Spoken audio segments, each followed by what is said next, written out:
untuk wisata keluar angkasa. Jadi awalnya ini ikutnya 2013. Akhir 2013 Desember. Oke, dan waktu itu sudah saya pernah lihat itu ada 3 orang ya sebenarnya yang bisa akhirnya masuk ke babak terakhir, dan akhirnya Mas Risman yang dipilih begitu ya, benar? Betul. Itu gimana tuh Mas proses seleksinya dari sekian banyak, pasti dari banyak sekali negara yang ikut berpartisipasi sampai Indonesia terpilih 1, Mas Risman? Jadi awalnya itu kan tentu di Indonesia juga ada kompetisi sendiri antar kita. Jadi waktu itu ada registrasi sekitar 83.000 orang Indonesia mendaftar. Wow. Dan akhirnya itu dipilih dan masuk ke National Space Camp Academy namanya. Untuk Indonesia itu 40 orang. Oke. Nah, itu selama kurang lebih 3 hari diseleksi untuk menjadi 3 wakil dari Indonesia yang akan dikirim ke Florida, Amerika. Nah, dari 3 ini kemudian dipilih 1. Oke, jadi setelah dikirim ke Florida, baru terpilih nih ya 1 perwakilannya. Itu apa yang tahu nggak kenapa akhirnya terpilih jadi yang dipilih dari 3 orang itu?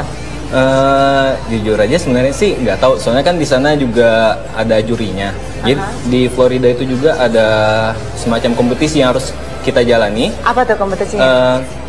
Ada 4 misi yang harus kita lewati. Yang pertama itu adalah Air Combat Mission, terus kemudian yang kedua itu adalah G-Force Mission, terus yang ketiga itu adalah Zero G, dan yang terakhir adalah Assault Course. Nah ini kalau Assault Course tuh dia lebih ke fisik kita, kayak gitu. Oke. Nah, Mas Risman ini apakah memang dari dulu sudah tertarik gitu dengan apa ya, dengan ilmu luar angkasa, dengan antariksa? Padahal kan aslinya programmer kan ya? Saya programmer. Iya kan, itu emang sudah tertarik gitu dengan pengen keluar angkasa aja deh, bosen nih keluar negeri gitu, keluar kota. Sebetulnya waktu kecil cita-cita saya tuh pengen jadi pilot. Pilotnya tuh pengen pilot pesawat tempur lagi kan. Cuman mungkin karena nggak kesampaian kali ya. Jadi mencoba untuk ikut kompetisi ini dan alhamdulillah kepilih gitu. Jadi ya mungkin ini rezeki atau gimana sih, nggak ngerti juga sih. Ini belum berangkat ya? Belum. Prosesnya lama juga ya Mas, dari 2013 sampai rencananya berangkat kapan? Rencana berangkat itu Desember ini. Paling telat itu info yang saya dapat adalah awal Januari 2016. Awal Januari, dan itu berapa lama tuh nanti waktu yang akan dihabiskan di perjalanannya? Untuk perjalanannya mungkin terbilang cukup singkat ya. Terakhir yang saya dapat itu sekitar 45 sampai 60 menit. Jadi dari kita pergi, kemudian kita berada di angkasa dan kembali lagi ke bumi. Nah, itu waktu yang butuhkan 45 sampai 60 menit. Wow. Jadi lebih lama ke Singapura tuh Mas, Jakarta Singapura lebih lama itu. Betul. Jadi yang jadi concern di sini adalah fisik waktu kita menghadapi G-force-nya sih. G-force apa itu? G-force itu tekanan gravitasi waktu naik ke atas. Oke. Dan itu ada pelatihan khususnya juga? Salah satu misinya itu Air Combat Mission itu. Jadi kita menggunakan pesawat Air Combat USA. Nah, dari pilotnya itu kita diberikan manuver-manuver yang kita sendiri bisa merasakan bagaimana beratnya itu gravitasi bumi. Jadi mungkin pernah lihat pesawat akrobat kayak itu yang muter-muter, nah seperti itu. Jadi banyak kayak misalkan putar-putar balik, kemudian kita bisa ngelihat ke bawah, diputar-putar kayak gitu. Itu yang paling berat sih jujur aja. Ada persiapan khususnya nggak tuh waktu menjalani misi ini? Ini bisa dikatakan misi yang dari 4 itu paling berat? Iya, jujurnya paling berat itu. Ada persiapannya nggak tuh? Fisik sih sebenarnya. Sebetulnya yang saya concern di sini adalah fisik, karena emang yang pasti orang yang ikut tuh nggak boleh ada sakit jantung segala macam. Itu emang harus emang menjaga fisiknya yang yang setidaknya rutin olahraga lah, seperti itu. Jadi tambah rutin, tambah rajin dong olahraganya. Mau nggak mau.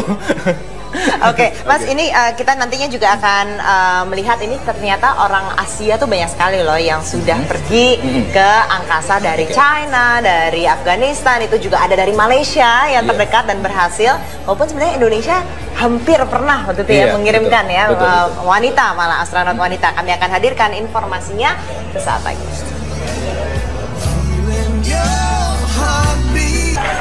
Ya, Anda kembali menyaksikan Trending Topic masih bersama Mas Risman Adi Nugraha. Mau nggak free fall kayak gitu tuh tadi tuh Mas? Kompetisinya harus free fall gitu, tapi kalau nanti udah sampai di atas, siap nggak kira-kira? Mau sih. Bener ya? Iya. Oh itu pasti saya tonton nanti tuh.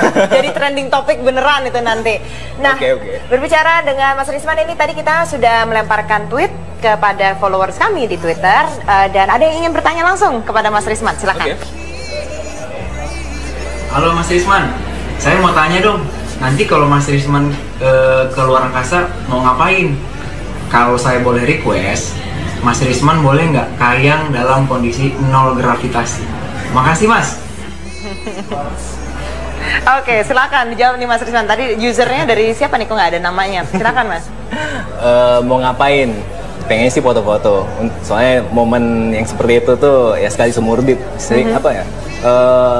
Yang nggak bakal terlupakan deh sekali seumur hidup lah intinya. Tapi emang boleh foto-foto gitu? Boleh bawa peralatan lain selain yang udah disiapin? Harus ditanya dulu sih sebetulnya. Nggak tahu juga jadinya. Kalau diperbolehkan ya mungkin bawa kamera yang kecil, yang mungkin ringan kali ya. Yang bisa mengabadikan lah momen waktu di atas sana. Iya. Terus kalau disuruh kayang,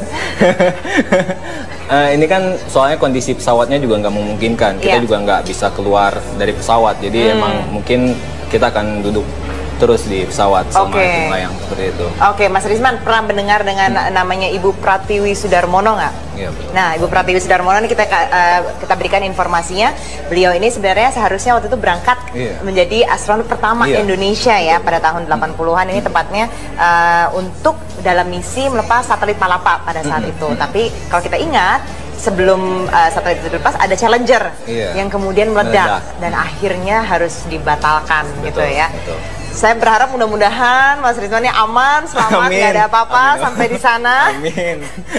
Dan Ibu Pratiwi ini sekarang ini kembali mengajar ya di Bakar Biologi Molekuler Universitas Indonesia. Dan saat ini kembali ke dalam ilmu backgroundnya dia. Dan selain Ibu Pratiwi juga ada beberapa astronot lain, ada dari China, dari Afghanistan. Dan ini yang paling dekat, yang paling diingat, ini soalnya orangnya ini memang enak dilihat gitu Mas ini ya. Mungkin Mas Risman juga nanti kalau udah keluar angkasa masuk beritanya karena enak dilihat. Ini orang Malaysia, ganteng banget gitu, ini dokter sebenarnya. Dia terpilih lah tahun 2010 dan dia lagi sholat nih, ada gambarnya dia sholat di pas lagi pesawatnya milik ulang-alik milik Rusia pada saat itu. Dan ini merupakan hasil kerjasama antara Rusia dan Malaysia karena pada saat itu Malaysia beli pesawat dari Rusia. Oke, kita lihat ini ada videonya ketika lagi sholat. Namanya adalah Sheikh Muzaffar Zukor, astronot asal Malaysia.